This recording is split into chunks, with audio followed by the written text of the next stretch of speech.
नमस्कार दर्शकों, DV channel में आपका स्वागत है। आज हमारी विशेष चर्चा में रतलाम जिले के जाने माने वरिष्ठ अभियंता नीरज सक्सेना, जो अपने काम से जाने जाते हैं, जो कि पिछले 20 सालों से वकालत कर रहे हैं। शहर के ख्याति प्राप्त अभियंता वर्तमान में SC/ST एक्ट के जिला के लोक अभियोजक भी हैं, जिन्होंने कई पेचीदा मुकदमों की पैरवी की।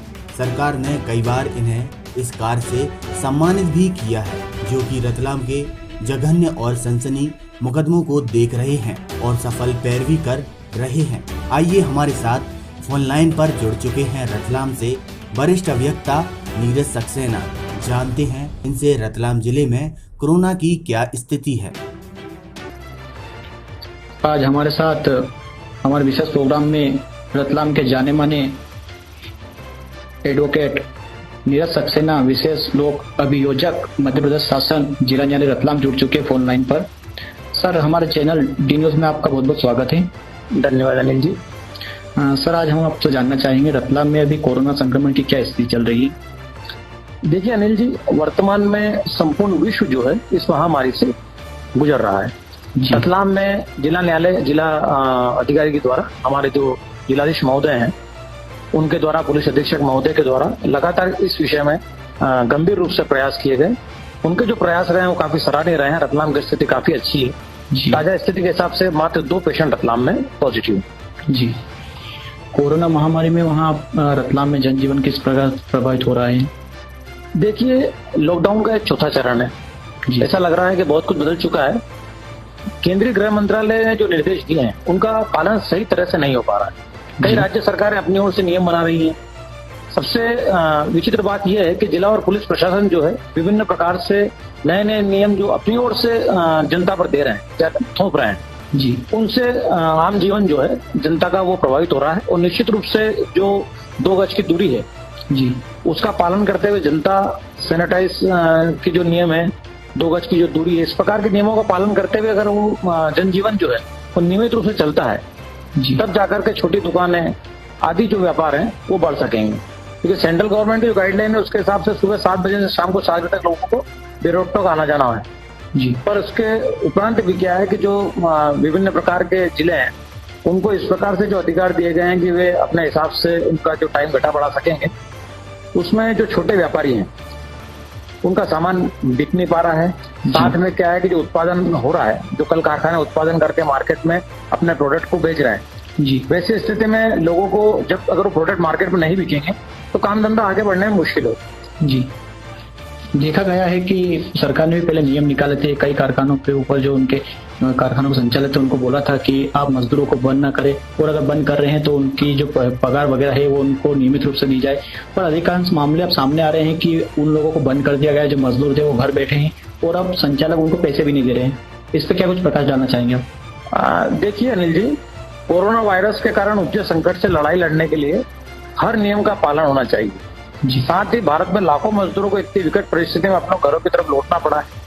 आप ये मान के चलेंगे कि जो विभिन्न कल कारखाने हैं उनके द्वारा जो उत्पादन किया जा रहा है, उत्पादन को बाजार में आने के बाद, बाजारों में वितरण होने के पश्चात उनका विक्रय होना अति आवश्यक है जी। जब तक सरकार इस विषय पर ध्यान नहीं देगी कि हम अपने वितरण केंद्रों को या मार्केट को किस प्रकार से खोलें, क्योंकि नोएडा के एक उद्योगपति की फैक्ट्री अमेरिका में है जी, उनके खाते में कर्मचारियों के तनख्वाह के पैसे भी पहुंचने लगे हैं। उन्होंने सरकार से कहा था कि हमारी फैक्ट्री चल रही है और हमें मुनाफा हो रहा है, तो इस पैसे की क्या जरूरत है। इस पर सरकार ने कहा कि आप इस पैसे को व्यापार बढ़ाने में खर्च कीजिए। कुल मिलाकर के सरकार को जो पॉलिसी है, उनकी जो पॉलिसी है उस पर ध्यान देना पड़ेगा।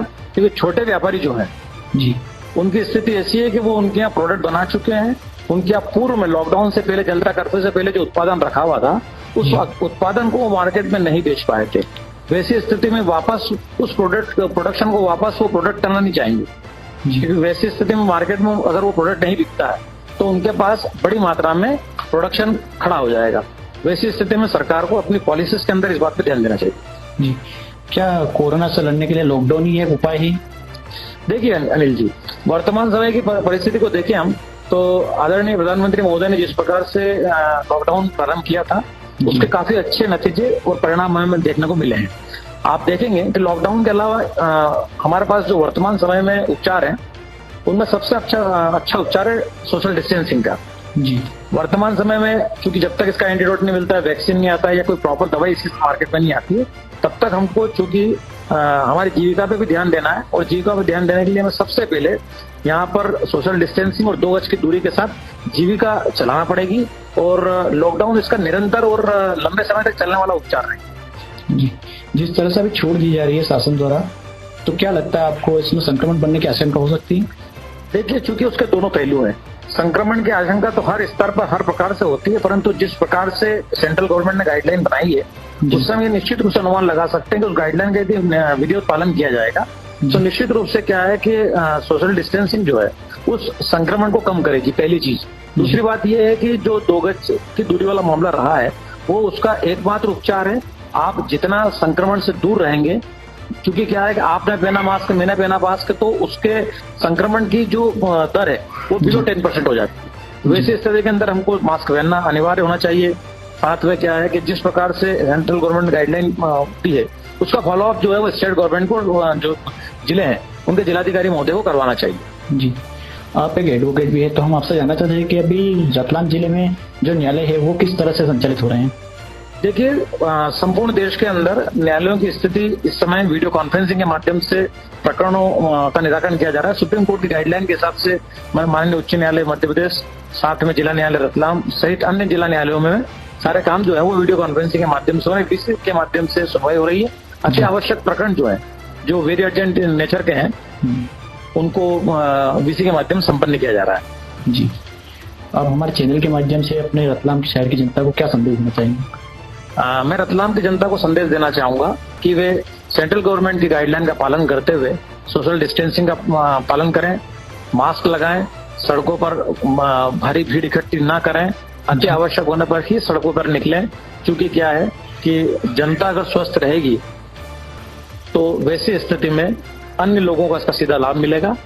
तो मैं जनता से निवेदन करना चाहूंगा कि वे सोशल डिस्टेंसिंग का पालन करते हुए लॉकडाउन की गाइडलाइन का पालन करें। चलिए, आपका हमारे चैनल के साथ जुड़े रहने के लिए बहुत बहुत धन्यवाद। धन्यवाद अनिल जी।